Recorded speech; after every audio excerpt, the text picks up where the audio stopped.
Good morning, everyone. My name is Chrissy and this is Everyday Tidbits. Today I'm going to address the two most common questions that I get in my inbox, in my comment section, and on Instagram. Why did I become a paramedic? And how I became a paramedic.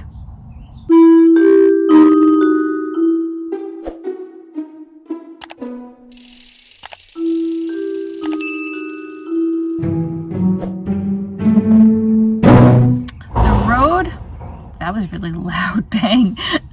The road to how I became a paramedic wasn't a straight one. That is not my intended career. It's not my intended career. However, I'm here and I love my job. I cannot imagine doing anything else but this.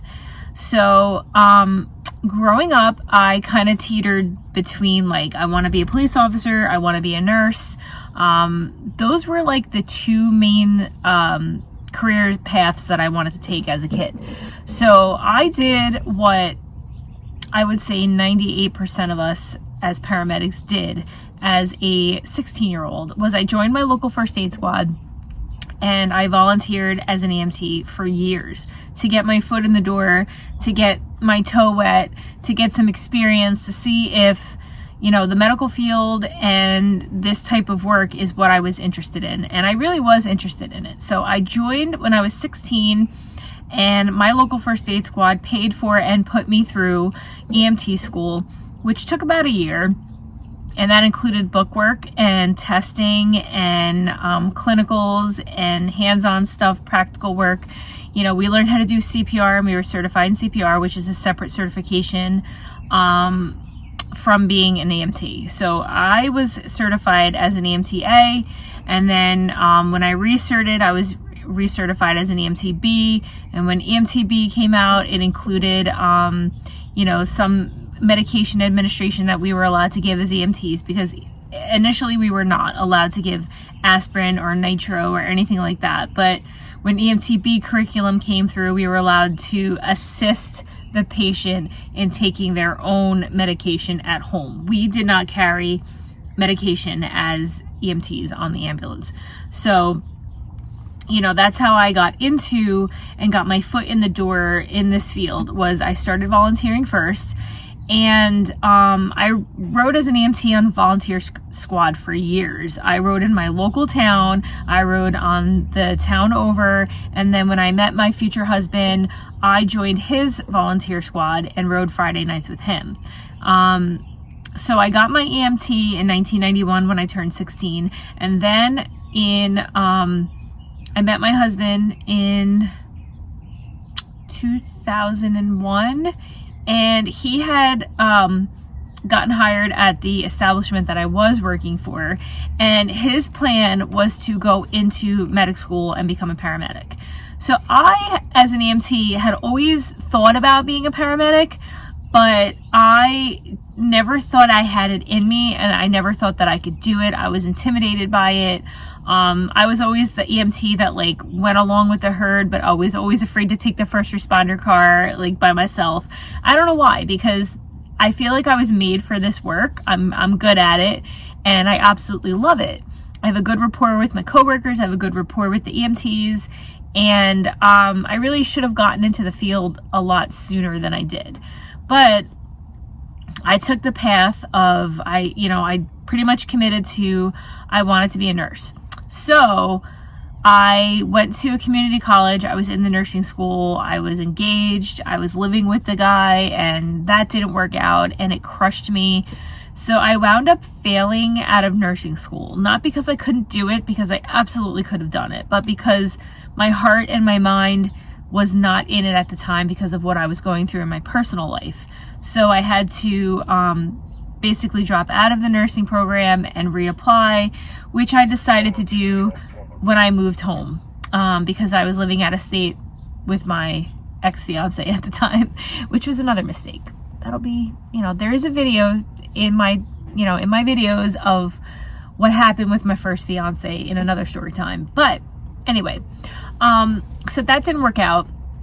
And then I decided when I moved back to New Jersey, rather than reapplying to nursing school because there was a waiting list, that I would go into law enforcement.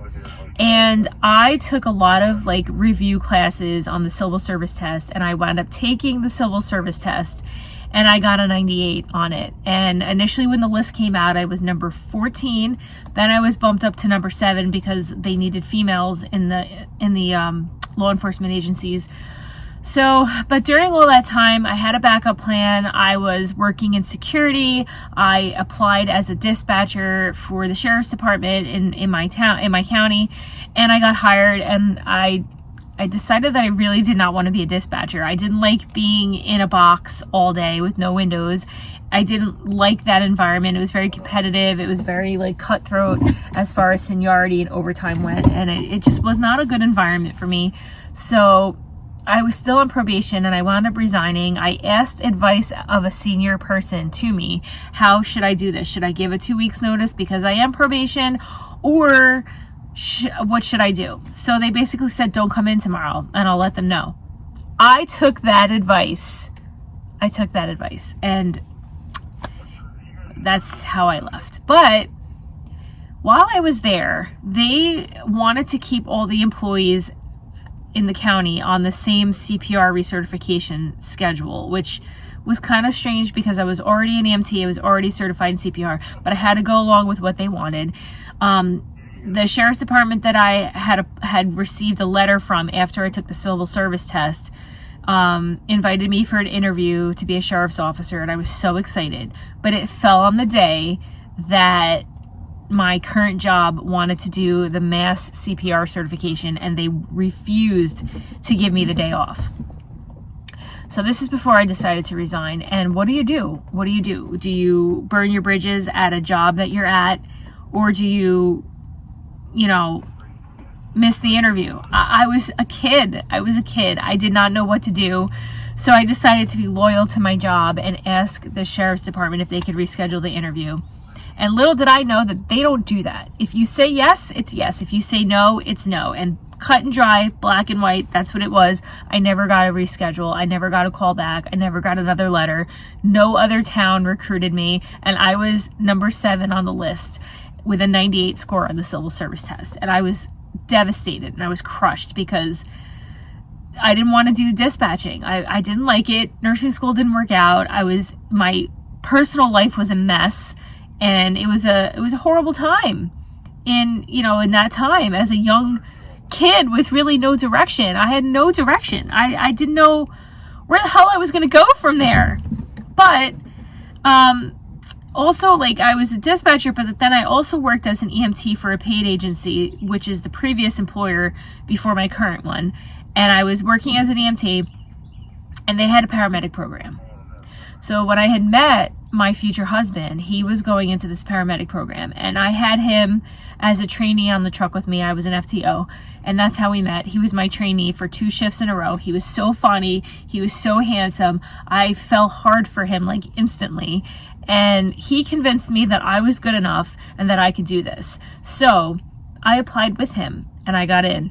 I got into the same class as him. We were in the same class, and I felt very intimidated. I felt scared, but I knew that I could do it. I knew that if he was going through that, I wanted to impress him. I wanted to impress all my naysayers. I wanted to impress my parents, who decided they were not going to help me with tuition because I had failed out of nursing school and they were done supporting me.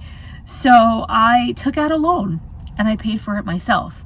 And I put myself through medic school. I bought my books, and I finished number 2 in the class with a 96 average, something like that.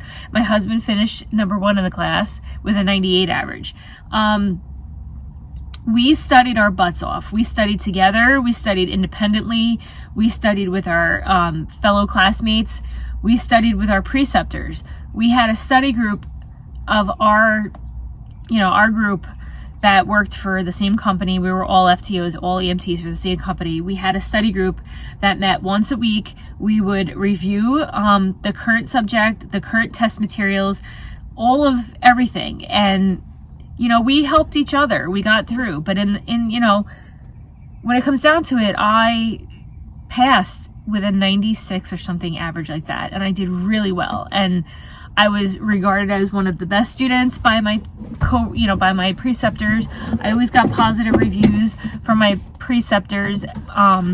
But I'm not gonna lie, I did struggle. It took me forever to understand EKGs. I had no idea. Like, I thought I was never gonna get that, and to me it looked like a bunch of squiggly lines on a piece of paper, and I had no idea how the heck I was ever gonna make sense of these squiggly lines, how I was ever gonna interpret an EKG, how I was ever gonna understand what it meant and how to treat it. But eventually I did. I studied so hard. There was not one time during my classroom time or even clinical time that I did not have a book in my hand. I did not have somebody quizzing me. I didn't have somebody going over the drug doses and all that stuff. There was not one period of my life during that time that I wasn't studying my ass off to pass.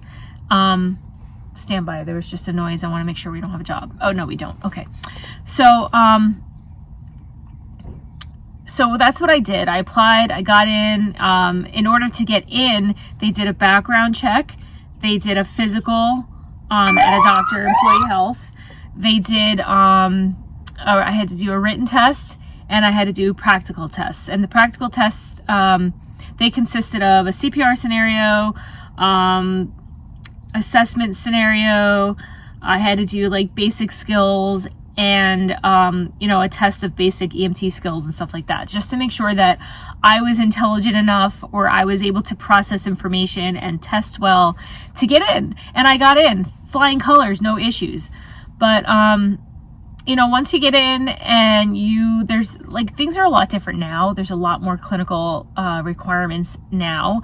But since I had worked for the company that put me through medic school, I did my clinical time with them as well. So I had classroom time 3 days a week. It was like Monday, Wednesday, Thursday.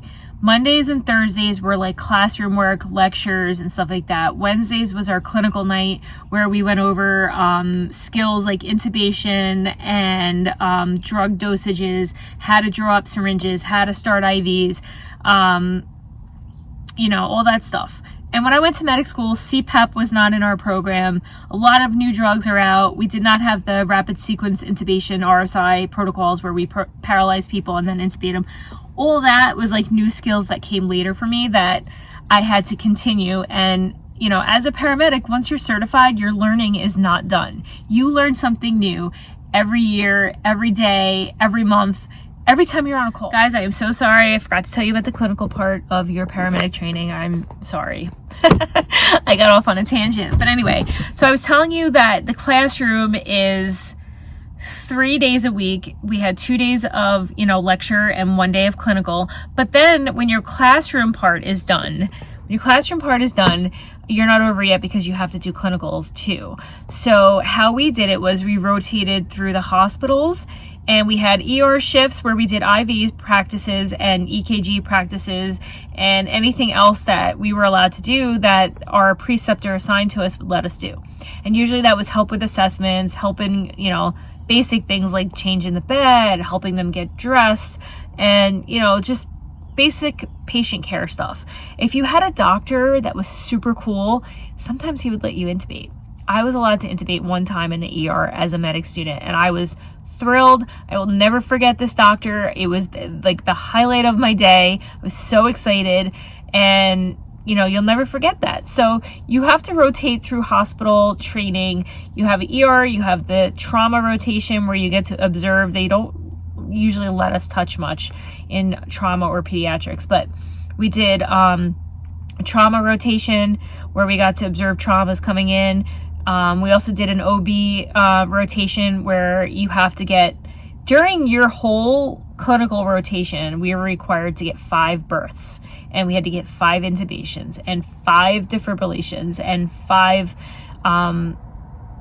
it was either 5 defibrillations or synchronization, pacing, stuff like that. So you had to have 5 events of that. You had to have 5 births, and then you had to have 5 intubations. So during all your clinical time, you had to get all this stuff. It was requirements. And then it was like 50 IVs, stuff like that. So there was like requirements that you had to get and that your preceptor had to check you off on. So I'm sorry, I'm getting all over the place because I'm trying to give you all the information. But okay, so you had your hospital rotation, which included trauma, ER, 12 lead EKGs, lots of IVs, pediatrics, which usually you would get 2 shifts in the PD ICU, and then you would do 2 shifts in the OB unit, which is like you got to see all your births and stuff like that. And you also had to do 2 ICU, like regular adult ICU rotations, which was great because when I was there, I was allowed to give drugs, and then you had to do case studies. Case studies included a patient that you were caring for or observing or helping to take care for in the hospital, where you had to write a whole case study on this patient, their diagnosis, their prognosis, their treatment plan, what drugs they were receiving, and any drugs that they were receiving, you had to like know by the back of your hand, the drug, the route, the trade name, the generic name, the dosages, what it was given for, any side effects, any contraindications. That all had to be included in your case study. So we had to do, I believe it was 5 case studies as well during your hospital time. So that was hospital. So when you were done with your hospital rotation, you were then allowed to go on the road with your preceptor in the actual ambulance, which was so exciting. I think back then, I don't remember for sure, but I think it was 400 hours. Now I think it's like tripled or even quadrupled that. Like the paramedic program now is no joke.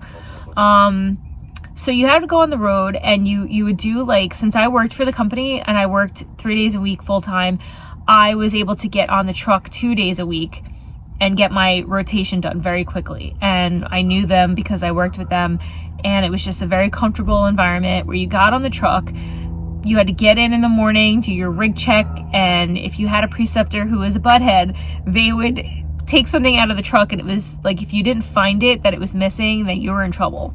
So you had to go in there, check your truck, and then they would quiz you all day long. What's this drug? What's it used for? What's this? What's that? Tell me about the Krebs cycle. Tell me about where exactly does Lasix work in your body, and how does it work? And they would just pull out these random things, and if you didn't know it, they had the right to tell you to go write a paper on it. They had a right to tell you to go home if you came in without a watch with a second hand or a stethoscope. They had the right to tell you, get out of here, you're not prepared. Or if you were late, they had the right to tell you to go home.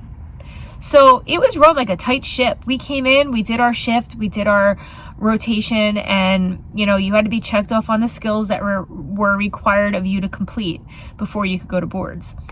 And then once you were done with all of that, you went to boards.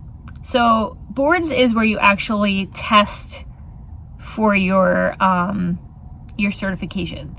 And back when I did it, it was a 2-day process. Like on a Friday night, we went in and we took our written test on a Scantron sheet with a number 2 pencil. That's also dating myself. And then the next day, the following day, you would rotate through your clinical testing, which was all these different stations.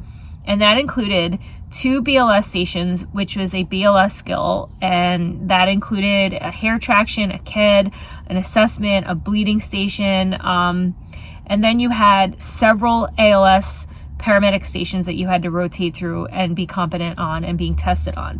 And those were 2 verbal scenarios where the preceptor would give you a scenario, you had to go through it, tell them what you would do, how you would treat this person, and then there was a static code station, which was like basically a mega code where they would take you through a scenario, and then you had to actually have hands-on with the monitor and like shock somebody or pace somebody or synchronize cardiovert somebody, depending on the rhythm that was there, depending on the presentation of the patient. You had to also verbalize what drugs you were going to give.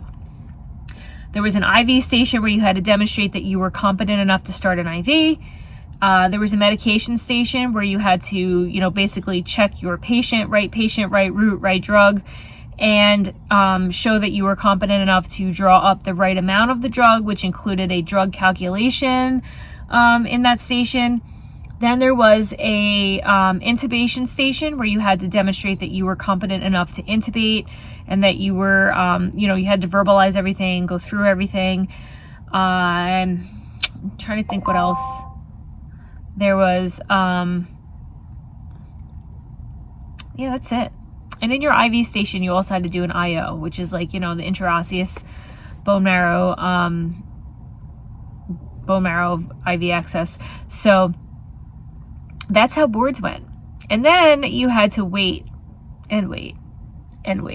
weeks for your results to come back. And that was like sitting on the edge of your seat, checking every day the website where you could say that I am now a paramedic. I remember the day my husband and I were together at, when we went on and checked, and it said, "Congratulations, you've passed. You are a paramedic." MICP after my name, Mobile Intensive Care Paramedic. I was so excited. I was so happy. And then you don't get your state number right away. So you have to wait. And then you get a state number. Everybody gets a state number. It's individual to them, and they will never re-give out your state number. That's yours for life once you become certified. So once the state number comes, you can step on the truck in your new employer as a paramedic. I remember the first day I logged in as a medic, I was so excited. And then my first call as a paramedic was I believe it was a UTI. I don't know. No, it was a GI bleed. My first call was a GI bleed. And it was with one of my mentors. He was never my preceptor, but he was a paramedic in my town when I was an EMT. And I always looked up to him, and he was on the job with me on my first call, and I was so excited. But I'm sorry if this video was all over the place. I had a lot to say, and I was trying to get my thoughts together for you, but I hope this was informative, and I hope you enjoyed it. You learned something new.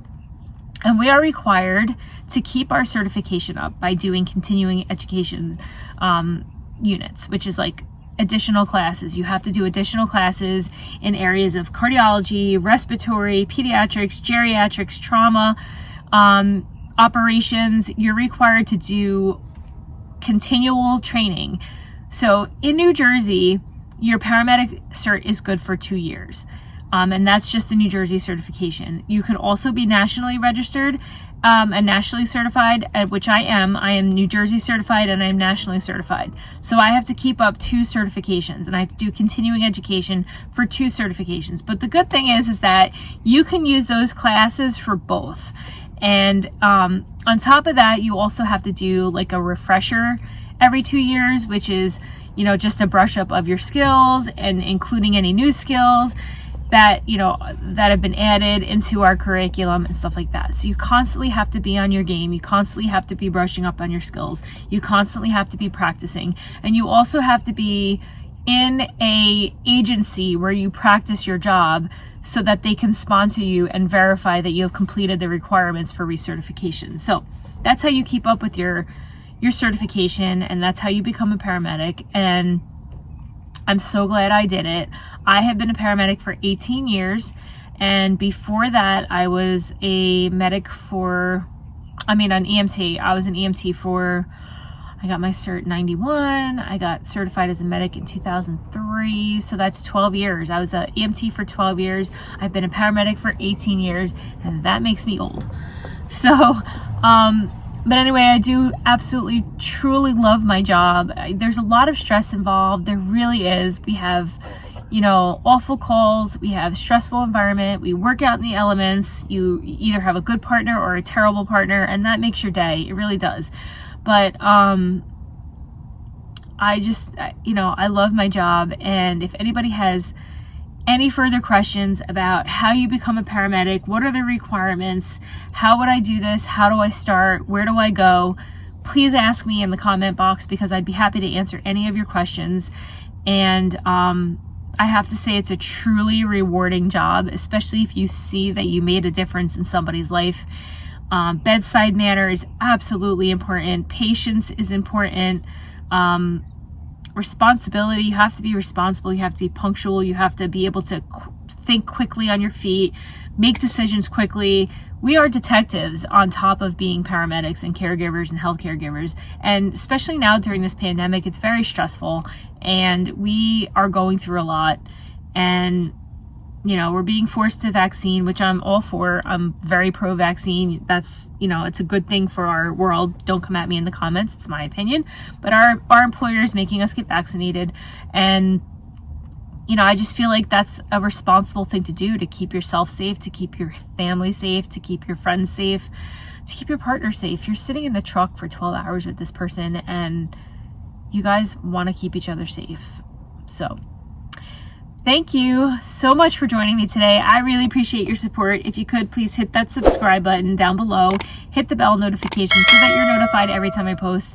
Follow me on Instagram at everyday_tidbits and Facebook at everydaytidbits, because I would love for you to be a part of my YouTube, Instagram, and Facebook family. Thank you so much. I hope everyone's being safe, and I'll catch you guys on the next one. Bye.